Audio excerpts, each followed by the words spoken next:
Hello everyone, how are you doing? I hope you're all doing great.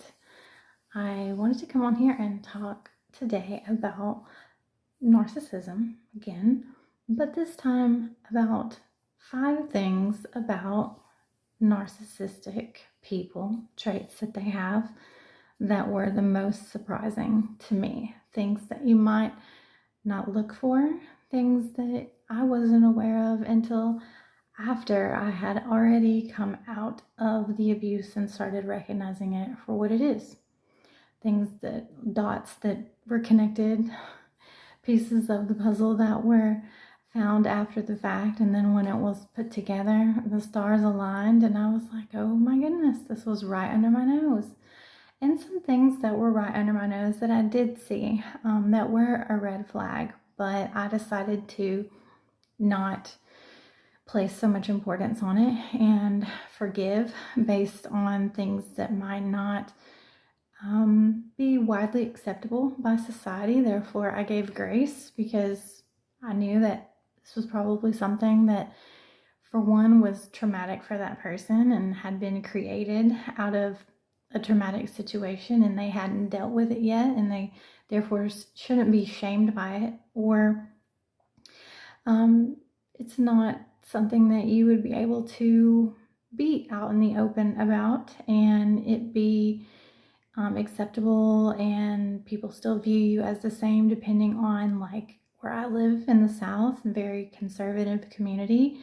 A lot of things are shamed and are taboo in this region of the world. So it's something that would basically cause you to be treated differently, and I wouldn't want anyone to be treated differently because of those things. So I show grace because of that. So these are just some things that I have also heard other people speak of recently, because when you make videos like this, you become part of the algorithm that will show you videos of other people that have made things about this. And when I have come across some things that interested me that other people were talking about that I haven't already beat to death, it was apparent to me that I needed to make a video discussing things that you might not realize until it's too late, or you might not be willing to admit to yourself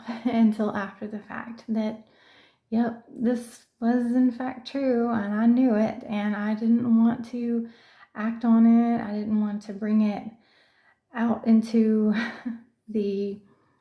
put it out into the air, put it out into the universe, and it could have been something that helped me a long, long time ago. So I wanted to talk about it with you. So I did 5. I don't want this video to be too long, but the first one is the competition. That you entered the relationship under the impression that you were in an equal partnership, but eventually realized that they were trying to one-up you at every turn.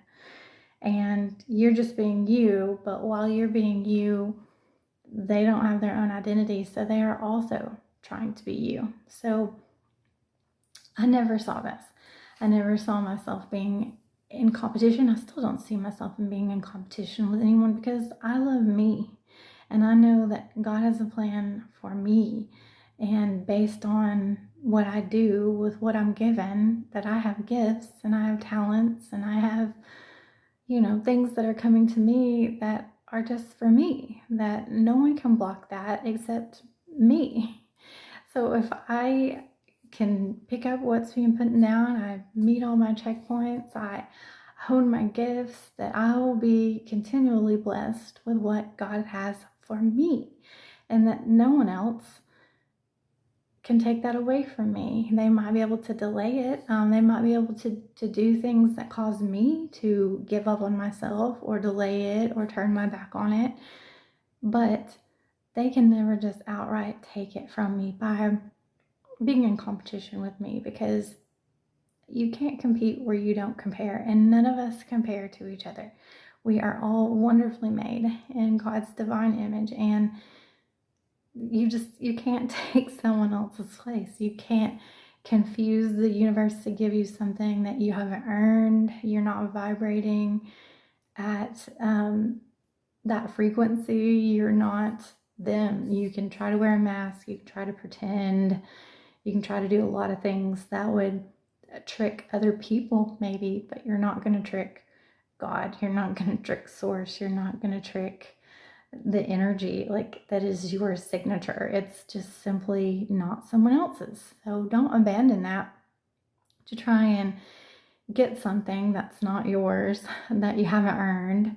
Go after what has been designed for you, that you do earn, that is just for you, because that is just as beautiful or even more beautiful than what is someone else's. So I just try to be better than I was yesterday. I don't try to compete with anyone else. And so it's not really in my peripheral or in my blatant side that someone, especially someone that you would be in a romantic relationship with, is trying to compete with you. You don't look at that. You sign up to be an equal. And narcissists, they don't have their own identity. They are trying to feed off of your energy. You are their supply. So they try to wear your energy, much like jumping into your skin and making people think that they possess what you have. They're studying you. They are putting on a show to get you and make you think that they are something that they are not, in order to pull you in. And then once they've pulled you in and they've secured that relationship with some kind of partnership, some kind of something that binds you together, then they will try to emulate you. They're going to pretend to be you to other people to make them think that they embody that star quality of the source that they selected in you. So I never saw the competition coming. I never saw competition with children or with trying to get jobs. Like when I secured, I was in a relationship when I first started doing cakes, and then was not supported. I wasn't supported. They helped me a little bit, but they didn't want to help me all the time. And it became bigger than just me being able to do it.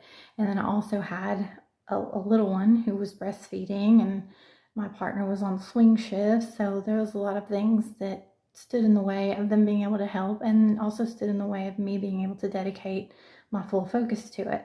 And I had a problem then without being healed like I am now, and I was a people pleaser.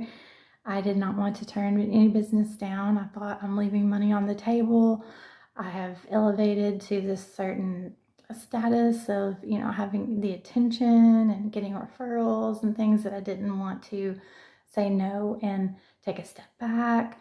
So also dealing with postpartum during this time, which is very real. And I had a partner that, being a narcissist, very much capitalized on that, as far as telling me what I should be doing, and that this ignoring the depression and just beating me up for it, and trying to capitalize on, kicking me while I was down with that, or if I let customers down by shaming me for it, or fussing at me in front of other people, and just trying to bring me down any way that they could, especially if it meant they were going to have to help more, because they didn't want to, especially during football season, didn't want to help. So the second time around, I didn't have them in my way.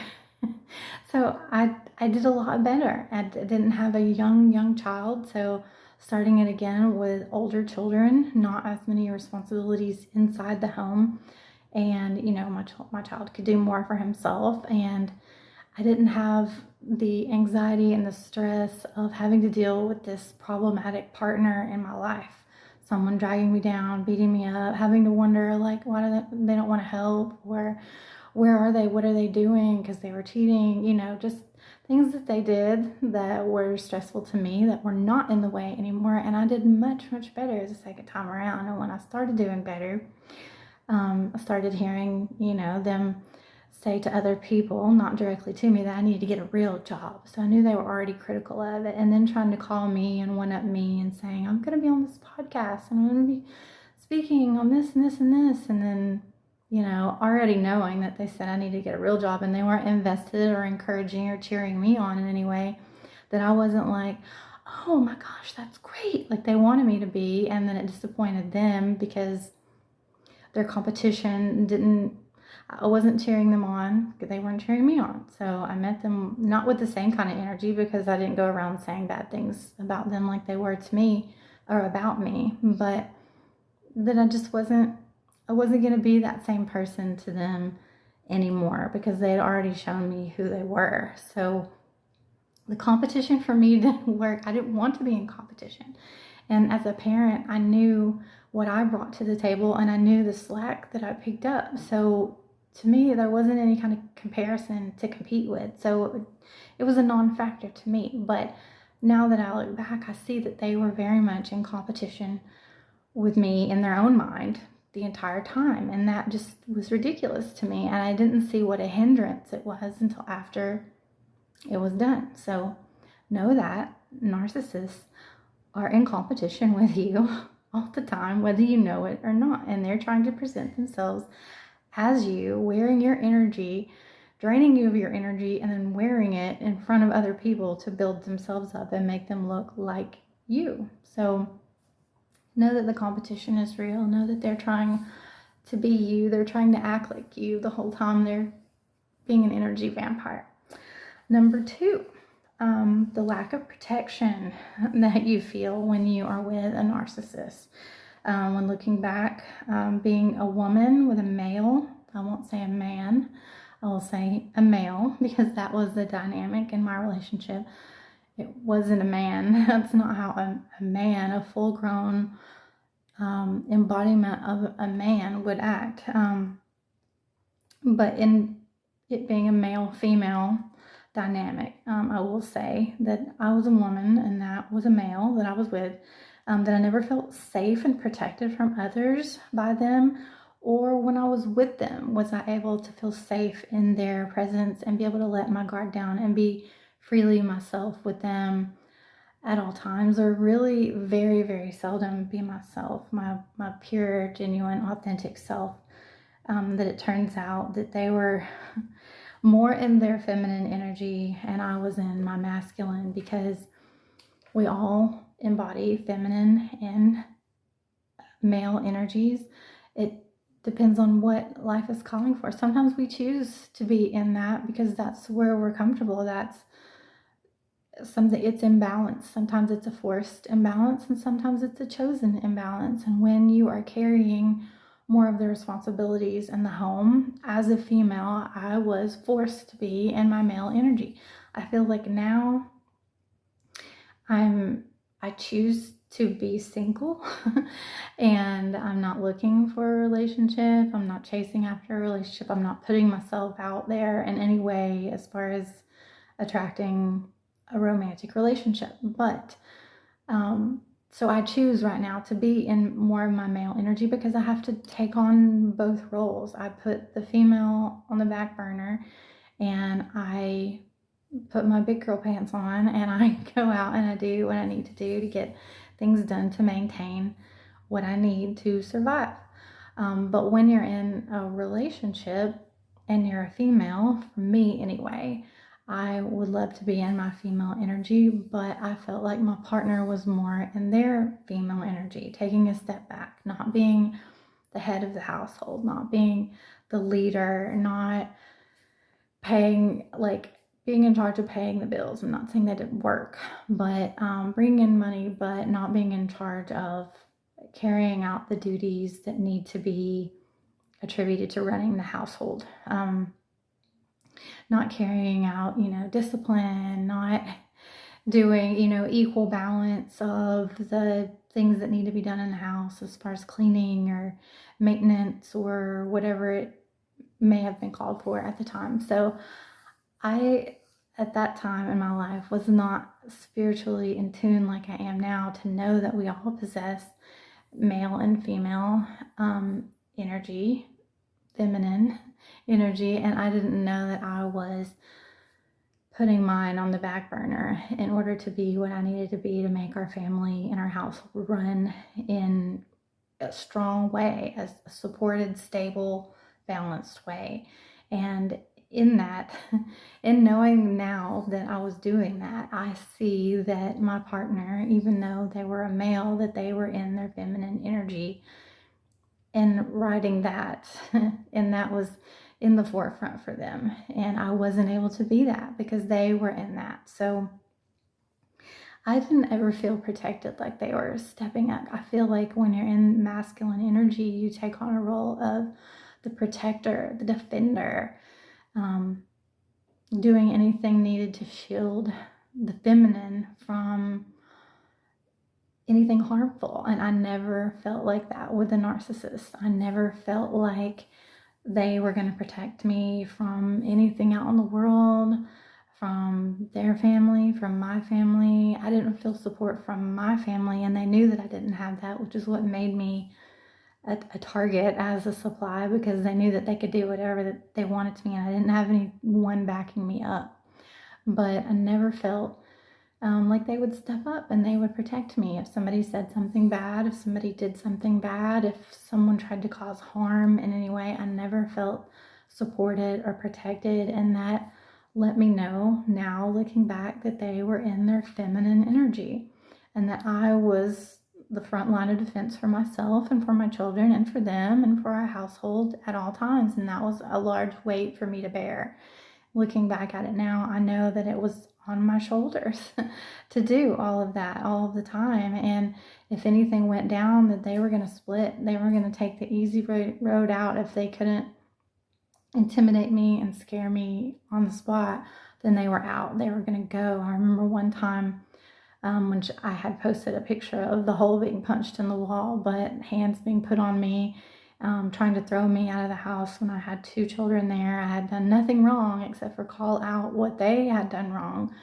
And so they were trying to intimidate me, bully me, scare me. And when that didn't work, they were gone for a week. Poof. I didn't know where they were at all. They took off. So feminine energy in a male, whether they are heterosexual or homosexual or whatever they identify with sexually, does not matter.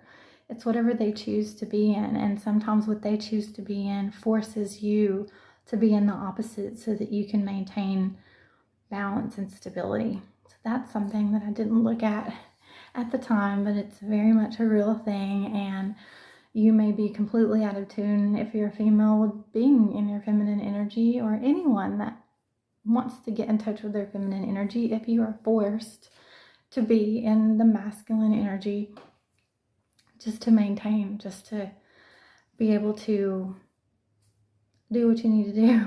So always look at that, assess that, and what are you in? What do you feel like your partner's in? Where can there be a balance there? Is it because of narcissistic tendencies that they have that force you to be in the opposite, whether you want to be there or not? Would you rather be in a different energy? Can you discuss that with them and they be receptive to adjusting? Or is it because you're being forced to do it? So that's a real thing. Number 3, how they treat you in the end is really how they felt about you the entire time. That's the real them. The hurt, angry, confused, jealous, envious, ego-driven, self-righteous, self-centered, selfish, bully, when their mask finally fell off for good around you because you started calling it out. So once the gig is up and you start calling their behavior out for what it is, and they start treating you badly, like they say, you only see the real side of people during death and divorce, and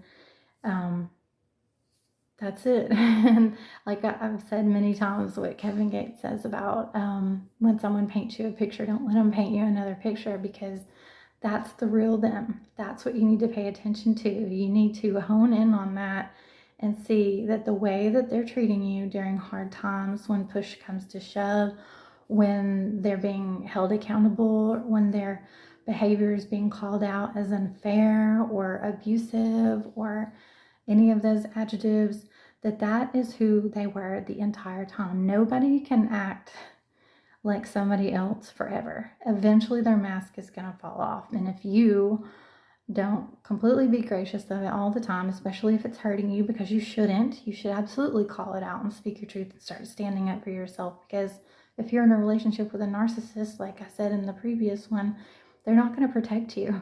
They know that you don't have protection. That's one of the things that made you so desirable to them.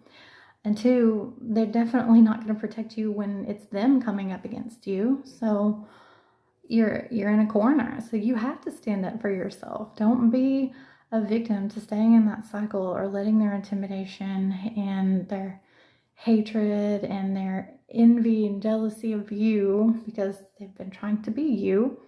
That's why they chose you, because you shined your light so brightly, and they didn't have that empathetic nature, that ability to connect with others, to be that light to the world that you are. So they're feeding off of it. They're breaking you down and then trying to become it. So they already know that you have that, and they want that. And as soon as they can beat it out of you and embody it for themselves, then the better off that they'll be. So they want you to give up. They want you to give in. They want you to surrender and wave that white flag and just shut up about it, to not talk about it, to not let people know what's happening here, because they don't see what's going on behind closed doors, and they are putting on a show for everyone to let them know that they are not what you say they are, that you are actually what they say. The things that they say about you are actually confessions about themselves. That is something big to take away from this. That should have been number 6 on my list, but while I'm talking about it, anything that they say about you is actually a confession about themselves. That is part of the projection that they will do. And you may think that it's coming out of left field. And I did a lot at the time. I thought, they accuse you of cheating.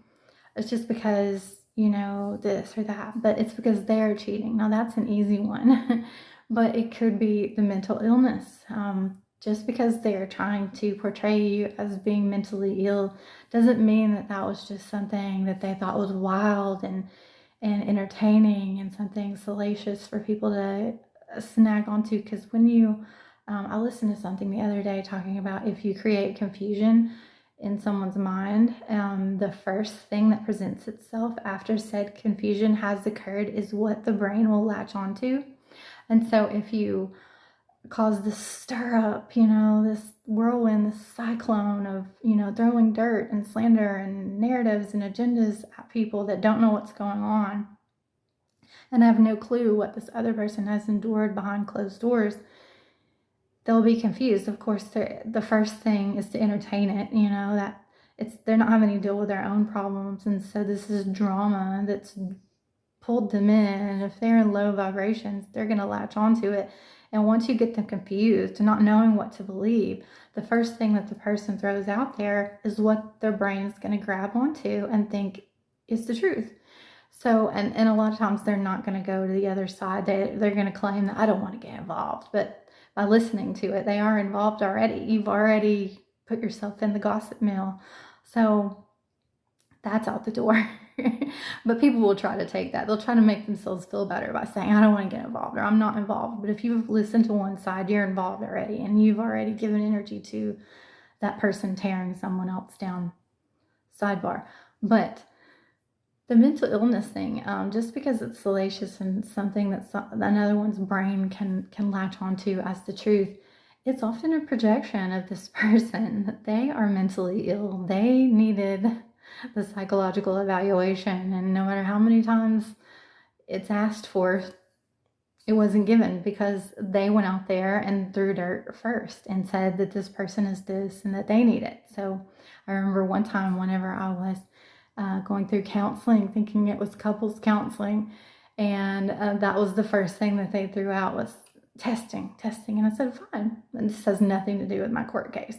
Nothing to do at all. And I've talked about having taken a psychological evaluation before, but this has nothing to do with court. This was just going to couples counseling, and they were saying that I needed one. And I said, fine, I'll take one as long as this other person takes one, the narcissist takes one. And as soon as the counselor sided with me and said, okay, what's good for, I quote, what's good for the goose is good for the gander. And if you take it, they take it. And they immediately didn't want to go to counseling anymore. They were out, completely done with it, washed their hands. And I went back a couple of times, and I actually saw that counselor. He came into my job maybe let's say close to a year after we went through counseling. And he had said that he really admired me for standing up to myself and holding on to what I was convicted by and not moving, because I was completely willing and I was showing up. I was participating and willing to go halfway with this person. But once they presented that what they wanted for me should also be done for them, they didn't want anything to do with it anymore. And he saw that as admirable, and he told me about it. And I was like, I did not want to see this person because it wasn't a great experience for me. I had gone there hoping that I could talk sense into the other person, but it turned into be like an angle that they were trying. And because you're dealing with a narcissist, and if they're going to be accountable, or if their mental health is going to be studied, then they're going to split. So that's one way that you'll know. If they try to do it to you, say, okay, fine. That's fine. You think that about me? Then you do it, because they are projecting themselves onto you. It is a confession of everything that they are themselves, actually. So just know that everything they throw at you is a confession. So number 4 is they will partner up with people that they never liked, if it means having a better chance at making you fit their narrative that is built up to keep the attention and accountability away from who they really are behind closed doors, and having to face consequences for their actions. So I would say one of the ex-narcissists, the narcissist that I was involved with, was all about, we were very politically involved, all about, being anti-vax, pro-audit the Fed, pro-constitution, all of these things, dissing the Freemasons left and right, watching all these conspiracy, I would say delayed truths, not conspiracy, documentaries about Freemasons and the things that they are involved in. But if it meant partnering up with someone who had the exact opposite values of that, they immediately threw their position and their morals out the window to partner with that person in order to bring me down. And my uncle, Freemason, gets a subscription to Forbes magazine but has no idea what fiat currency is. Completely part of a globalist agenda by being a Freemason alone. And then this person saying, well, how do you know that they're a Freemason? Because if they were a Freemason and then being involved with them in order to take me down would mean that they have compromised everything that they have stood on for years. I'll tell you, Freemasons will, for one, if they've said anything, and this goes for anybody, if you're trying to identify Freemason, just they're not going to have it stamped on their forehead. Now, some people will wear a chain on their neck or have a tag on their car, or boast about it, but a lot of them, if they're involved in nefarious things, they will not be advertising that. But my uncle had rocks, souvenirs. Look for souvenirs if they're not advertising it. Rocks from lodges that he went to, even with the date and the name of the lodge. Eastern Star adjacent. Eastern Stars cannot be an Eastern Star unless they are involved, closely related to a Mason. So if there's any kind of proclamation of being an Eastern Star in the family or closely related to anyone else, they have to be involved with a Freemason at some way, somehow, or they cannot be an Eastern Star. Exerting dominance as far as being able to have connections. My uncle had said he could have me arrested and in cuffs at any time. And so if they can do that, then they are involved in some kind of political secret group that has aligned themselves with reach as in far as in being able to call on anyone, anywhere. Freemasons are connected like that. That's how they invite their members in, because they want to have reach everywhere. They want somewhere, anywhere that they need to go to be able to call on, to be able to do their dirty work, to have their back.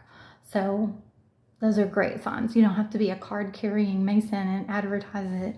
If you see any of those signs, there's Freemasonry involved. So yeah, everything that basically opposed what this person stood for and I saw protesting for and being a supporter of, they completely compromised all of their values to be aligned with this person in order to do me wrong. And that is something that a narcissist will do at any time. For one, clout. They want to climb their way up ranks and get attention and be of a social status, for greed, for money, for wealth in any way. And they will promise people things like this at the lower level and say, if you, throw rocks for us and hide our hands so that you can have your hands dirty and nothing can be traced back to me, they'll recruit them like that and promise them all kinds of things. And I feel like that very much got to the narcissist because it's in their personality to be in their ego. And especially if they're trying to carry out a smear campaign when you have turned your back on them or called out their behavior, tried to hold them accountable for any of the abuse or anything that they did to you, they will very much side with someone that they hate or things that this other person would do that they hate in order to bring you down. So never count that out. Never count out who they will be involved with and align with if it means bringing you down. They will compromise everything if they think they will have an advantage over you, and it'll be able to push their narrative and complete their agenda and be successful at it. The last, but definitely not least, is that they do not care if their supply comes from a man or a woman. Many narcissists are bisexual. This is something that while I was living with, after filing for divorce from this narcissist, that we were still living in the same house and fighting over it, that I lived on one side of the house and they lived on the other. And even though we were not together, every time I settled into bed, I could hear the neighbors' dogs go crazy. And I knew from walking the neighborhood a lot, getting exercise and such, and seeing people while I was out doing yard work or out playing in the yard with my kids, that the only time that these dogs barked is when people walked by their yard. They were territorial of their yard, but they weren't just barking nonstop all the time for anything. So every time I settled into bed and it looked like I wasn't going to come back out for the night, the dogs would bark every time. And I was like, this person is sneaking somebody in my house. And I was like, that is just nasty. How dare they? And this was the old and unhealed me that would come out of character every time something made me mad, which is what a lot of them have banked on during the things that I've gone through recently that I have not given them because I chose me. And I have put a lot of work into myself, but this is the story about the old me and the me that they banked on being able to pull back out, but she's not here anymore. But this is something that I recognized every time I was going to bed, and I was like, oh, this is just disgusting that they would have someone in under the same roof as me, living in the same house. I'm in here down with my children, having, that living space over there divided with a dining room, a living room, a kitchen, and then another living space on the other side of the house. And I just got so tired and irritated. And instead of just marching in there and confronting, because it wasn't for me to confront, they didn't have to be with me. There was no commitment to me anymore. I just wanted to know. It made me so mad. I just wanted to know. And I knew that this person was up getting ready for work, and I heard the dogs bark in the morning. And I thought, I heard it enough times too. It wasn't on the first time that I heard it. I heard it after I went to bed, knew that somebody was coming in. I heard it in the morning. I knew somebody was sneaking out, and I was like, I'm gonna find out who this is. I'm gonna figure it out. So one morning I finally had enough, and I jumped in my car, and before they had a chance to leave, I went out into the neighborhood and I drove down the road, and I thought, if someone is sneaking out, I'm gonna see them. I'm gonna see who it is. I'm gonna know who has the balls, to come and do this to me in my own house. And I did chase this person down. I didn't even think about what I was going to do when I saw them, what I was going to say to them, what might happen. I didn't think that far ahead. That's part of being unhealed. You're just impulsive. You do things. You're letting your anger lead the way. But I did see this person, and they walked up into somebody's yard, and they used the handrails of their step as parallel bars, and they immediately started doing push-ups like they were out exercising. But I knew that they had just come from my house, and this was not a woman. It was not a woman. And once I saw the attire that they were in, my memory got to going, and I had taken this person while we were still together to work very early in the morning. And I came home and it was Christmas time and I was pregnant, and I started, a storm or wind had come through and it had knocked a bunch of the Christmas decorations down. And so before I opened the door to let myself in, it was still dark outside very early. And I was bending down, like putting the Christmas decorations back up, and I heard something. And I looked to the end of my driveway, and it was someone standing by my trash can, which our driveway was probably like 20-30 feet long. So they weren't that far away from me, but I could see them clearly at the edge of the driveway by the trash can, marching in place. And they had like this military like hat on. They were wearing black and it looked like boots, and they were just marching in place, looking at me. And when I had chased this person down and I saw them, I knew that that was the same person that had scared the crap out of me that day. And I stopped doing the decorations. I got my keys out. I went inside, locked the door, and I immediately called my ex, who wasn't my ex at the time, and told them about it, and was scared to death because I was like, how creepy for somebody to be out there. But it wasn't a female. It was someone dressed very military, and it was the same person I had chased down when I knew that they had snuck in and out of my house on numerous occasions.